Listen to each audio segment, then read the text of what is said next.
Պարոն Անտոնյան, մենք ուղիղ եթերում ենք նախ, ինչպես կդիտարկեք այս նիստի ընթացքը եւ առհասարակ ձեր սպասումները բարձրագույն դատական խորհրդից ինչպիսին են։ Նիստի ընթացքը առայժմս իրավական տիրույթ ունենք։ Նախարարությունը հետաքրքիր դիրքորոշում ներկայացրեց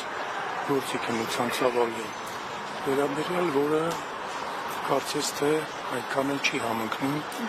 եւ սահմանադրական դատարանի եւ միեդի եղած դիրքորոշումներին, որովհետեւ բոլոր դեպքերում միեդը վճռաբեկ դատարան չի եւ գործի քննության ծավալ չի տալիս։ Իսկ սահմանադրական դատարանը նշել է եղած խախտումները վերականգնելու իրական ձևը։ Դա գործի ողջ ծավալով քննությունն է։ Իսկ դրա մեջ մտնում է նաեւ եղած միջնորդությունների քննարկումը եւ այլ ընթացակարգային դատավարական հարցեր։ Ակնկալիքները ձեր ինչպիսին են։ Ակնկալիքները ընթացքում կերևա, կտեսնեք միջնորդության արդյունքում ինչ են տվել։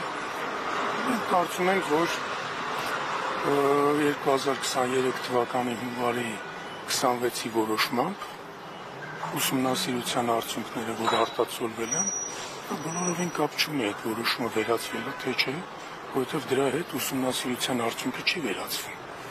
Եվ եթե կա, մեզ պետք է տա, իսկ եթե չկա, ուրեմն համապատասխան հարց առաջանում, ինչի հիման վրա էր ԲԴԽ-ի նախորդ կազմը նման բան արտացոլել վճռում։ Ինքը արդեն հետևանք ունեցող հարցը դառնում։ Արդեն ընթացքից դա կերևա։ Շնորհակալ եմ զրույցի համար։